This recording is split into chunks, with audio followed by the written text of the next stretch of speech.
O senador da República, Márcio Bittar, que acabou de ser escolhido, ele e o Petecão, como dois dos vice-líderes do governo Bolsonaro para as discussões a nível de Congresso.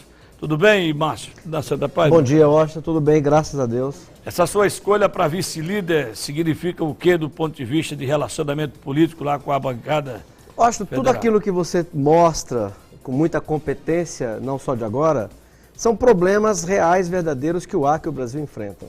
E eu estou convencido de que ou nós fazemos as reformas que o Brasil precisa fazer, ou não tem saída.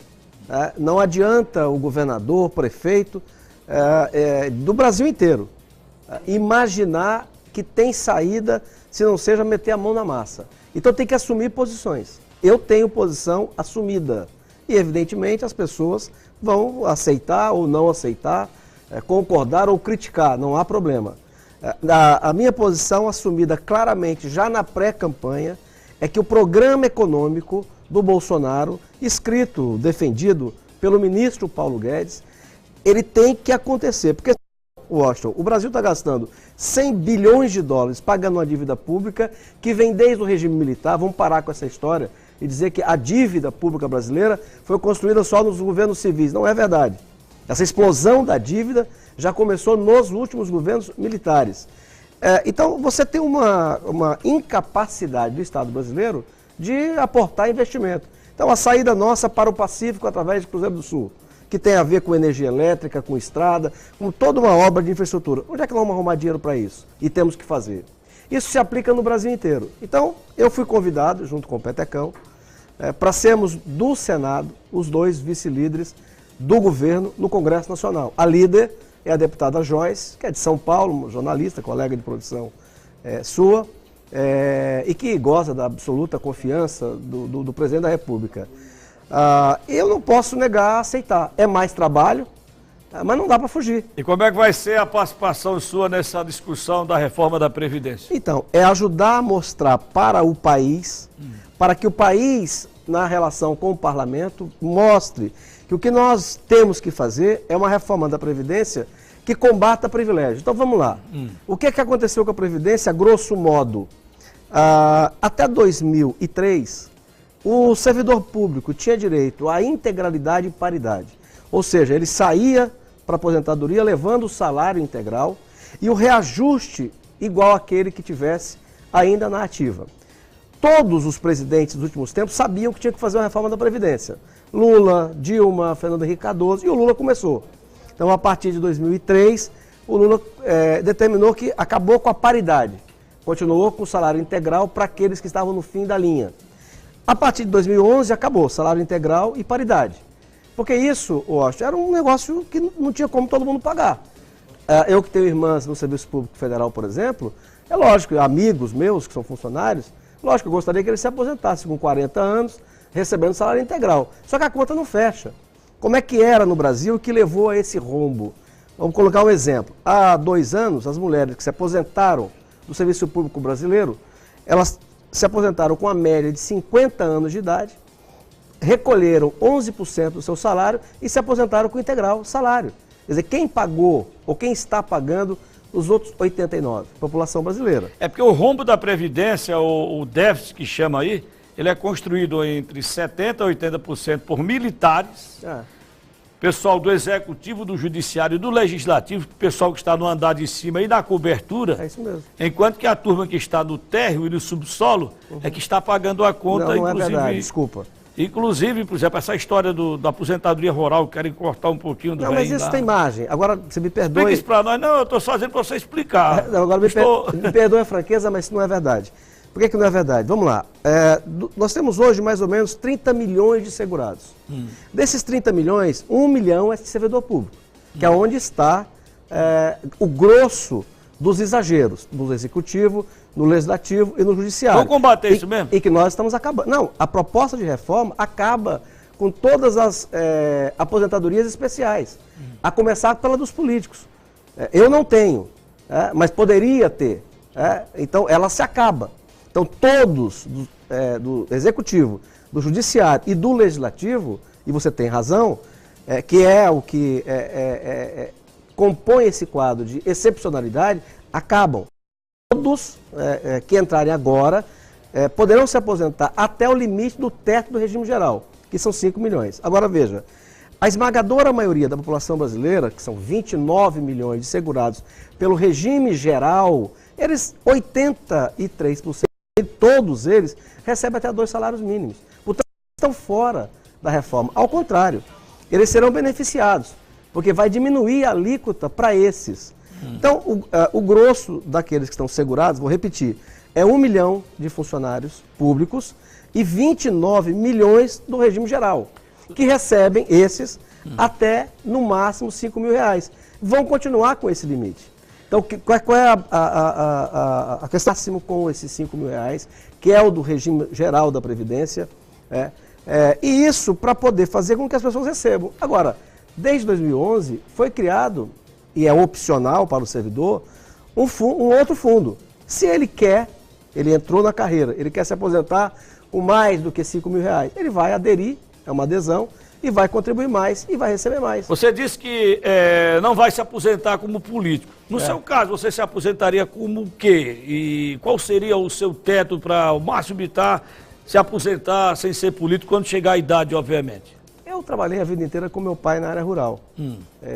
Quando meu pai morreu, a família me deu 20% da propriedade que era dele, porque eu, dos 6 filhos, dos 8 filhos do meu pai, fui o único que trabalhei com ele. Então a família, em homenagem, me deu 20%. E a minha vida toda de trabalho, eu tinha uma outra parceria com o irmão meu. Enfim, e há poucos anos eu vendi as minhas propriedades, eu tinha 2 propriedades rurais, eu vendi e é desse dinheiro que vem a minha velhice. Se Deus permitir que eu me envelheça, que eu quero, né? Então a sua aposentadoria é particular? É particular, é privada. Eu queria estar assim também, como eu queria estar nessa situação. Mas voltando a falar do relacionamento aí seu com o Bolsonaro, com o governo federal, o governo estadual, já que vocês como vice-líderes também terão uma proximidade dele. E por que é que o Acre, nessa relação de obras de infraestrutura, ficou fora, pelo menos a priori, das grandes obras do governo federal? A única grande obra próxima ao Acre é a ponte que fica em Rondônia e que foi começada no governo Lula ainda e até lá não terminou. De qualquer forma, a ponte sobre o Rio Madeira é uma obra que interessa talvez mais a nós do que a Rondônia. A médio prazo, numa visão estratégica de uma relação bilateral Brasil-Peru através da 364, logicamente interessa também muito a Rondônia. Mas hoje, do jeito que está, sem o mercado aberto para a Ásia, para a costa norte-americana, parte dela, através de uma saída para o Pacífico via Juruá, ela interessa muito mais a nós do que a Rondônia. A Rondônia praticamente não usa isso do ponto de vista econômico. Agora, isso é uma verdade, eu venho falando isso há muitos anos, que na hora de preservar, de criar reservas e mais reservas, leis e mais leis, que nos impedem praticamente de produzir, diferentemente do sul e do sudeste do Brasil, nos usaram. Mas na hora de fazer a compensação... Não vem a nós, né? Aí você tem, o Amazonas tem uma compensação, que é a Zona Franca, que foi criada pelo regime militar, não era por pretexto de recompensa ambiental, mas hoje ela é mantida com este argumento. O argumento original, ninguém nem mais toca. O argumento que se mantém é isso. Agora, nós, o Amapá e Roraima, que eu considero os 3 estados da Amazônia mais prejudicados, não tivemos recompensa. Então, o governo Bolsonaro começa na mesma linha dos outros, sem compreender que é preciso dar ao Acre o retorno para que a gente sobreviva e saia da dependência econômica de Brasília. Eu não quero passar a vida inteira, meus filhos, netos, precisando de emendinha individual em Brasília. Mas para isso o governo brasileiro tem que ter grandeza de compreender que obras importantes precisam ser feitas no Acre. Meu caro Márcio Bittar, o governo que você ajudou a eleger, o governo estadual, Glácio Cameli, nós mostramos agora há pouco, inclusive, a declaração de um deputado questionando quem é que manda no governo, que o governador não estaria governando, que estariam governando pessoas que não passaram pelas urnas, e etc e tal, e que isso tem provocado um desgaste até de relacionamento com os pretensos apoiadores na Assembleia. O governo que você ajudou a eleger está se desgastando já? Eu acho que todo governo, assim como o do Bolsonaro, tem uma lua de mel, da vitória à posse. E depois vem a realidade que é muito difícil. Eu acabei de falar para você, eu tenho consciência clara e vou pagar o preço pela minha posição, pelo que eu acho. Eu sou 100% convencido que a maior ajuda que eu posso dar para o meu Estado, para o nosso Estado, é ajudar a arrumar o Brasil. Senão não tem dinheiro, né? E o governo, assim que assume, pega uma situação dificílima, né, que contrasta com a lua de mel da campanha e do pós-eleição e tal.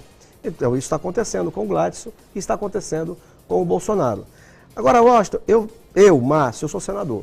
O que eu converso com o Petecão, com a Maílza e com a bancada federal em Brasília? Digo, olha, não é que nós não enxergamos ou não temos aqui e acolá uma divergência com alguma atitude. Agora, só que nós temos uma obrigação, independente de qualquer coisa, de qualquer atitude que cada um tem uma forma de fazer, nós temos que ajudar. Então, a bancada federal, a meu juízo, não compete o papel de ficar colocando mais lenha na fogueira, que já tem quem faça. Então, a bancada federal, na minha opinião, ela deve se conter, saber que ela tem uma responsabilidade com o governo eleito. A responsabilidade não é só dele, é minha também, é da bancada federal também, que ajudou, que apoiou, que defendeu. E o nosso papel é destravar Brasília. Então, nesse sentido, eu entendo que tanto o Petecão quanto eu fomos chamados a trabalhar um pouco mais, não podíamos negar. O Kassab está criando problema lá com o Petecão. Eu disse, Petecão, isso é um absurdo. O Kassab, quando resolveu ir para o governo do PT, ele não perguntou à bancada, não consultou ninguém. Agora você que apoia o governo, tem que pedir benção para ele. Ele ficou chateado. O Petecão está enfrentando problema por ter aceito o convite e tal. Agora, lógico que é mais trabalho, que nós vamos ter que fazer um empenho com os outros senadores, em nome do governo, mas também nos aproxima mais do governo, o que é o nosso interesse para quê? Para ajudar o Estado. Para terminar rapidinho, meu caro Márcio Bittar, tem uma matéria circulando na rede social hoje, dando conta de uma proposta sua apresentada, né, recentemente. Qual delas? Tem uma aqui que eu vi hoje, junto a... parece que é o Ministério da Defesa, coisa nesse sentido. Tem algo, o que é que está rolando nesse sentido? Olha, eu apresentei vários projetos de lei, emendas constitucionais, então não sei bem quais são. Na segurança eu apresentei um pacote, duas PECs, 2 projetos de emenda constitucional e 6 projetos de lei, né? Todos eles no sentido do endurecimento das leis brasileiras, combatendo a criminalidade. Eu disse aqui no seu programa, tivemos a oportunidade, que eu compreendo que o combate à violência, ele é uma frente de serviço. Envolve a recuperação da economia para gerar emprego e renda para as pessoas, mas também envolve o endurecimento das leis, e isso é no Congresso Nacional. Então eu venho trabalhando bastante para ajudar a endurecer as leis no Brasil, principalmente contra crime grave, né? Não o ladrão de galinha. Que hoje é o maior problema, né? Ontem tivemos um exemplo de como as coisas no Brasil estão instáveis, né? Do ponto de vista psicológico até. Né? Você viu o que aconteceu em São Paulo. Ontem foi uma tragédia. Muito obrigado pela sua visita aí, meu caro. Eu que agradeço. Eu não achei aqui a matéria que estava aqui, uma correria danada. Eu não achei, mas tem até um destaque seu aqui no vídeo, no projeto hoje. Projeto que propõe soluções para o Rio Acre hidrelétrica. Sim. É apresentado por Márcio Bittar. Não, veja, a questão da hidrelétrica, eu sou muito contido, acho, nessa questão de qual é o que tem que fazer. O que eu digo sempre é assim, e disse para o ministro do Meio Ambiente e para todos os ministros que têm a ver com esse assunto em Brasília. Olha, o maior problema ambiental do Acre é o Rio Acre. Se nós não fizermos nada, a médio prazo, a nossa cidade no verão vai ter colapso de falta. E tem o excesso no inverno. Bom, a engenharia afirma, e eu acredito, lógico, que tem solução de engenharia para este problema do Rio Acre, né, e que a médio prazo, é um valor grande, deve ser um valor grande, de muitos milhões de reais, só que você teve a última alagação, aquela histórica, que consumiu mais de 200 milhões de custo. Então, existe solução de engenharia e é muito mais barato ao longo do tempo do que você ficar... Tirou a hidrelétrica. Aí, quem disse isso foi o Tião Fonseca, que é o presidente do Sindicato dos Engenheiros do Acre.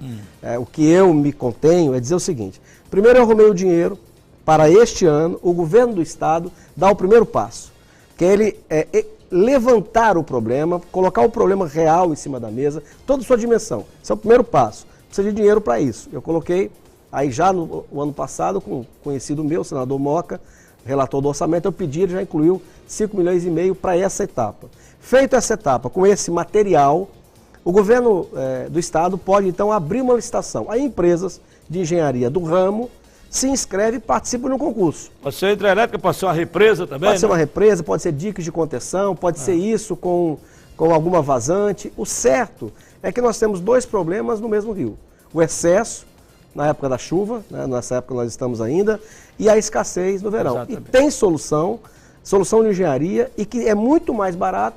Nós vamos passar o resto da vida desse jeito, e daqui a 20 ou 30 anos, tendo alagações cíclicas, gastando 100 milhões, 200 milhões com o reparo da catástrofe, sem atacar o problema. Então é uma obra de médio e longo prazo, mas eu me elegi dizendo que defenderia essa obra como um problema grande que nós temos no Acre.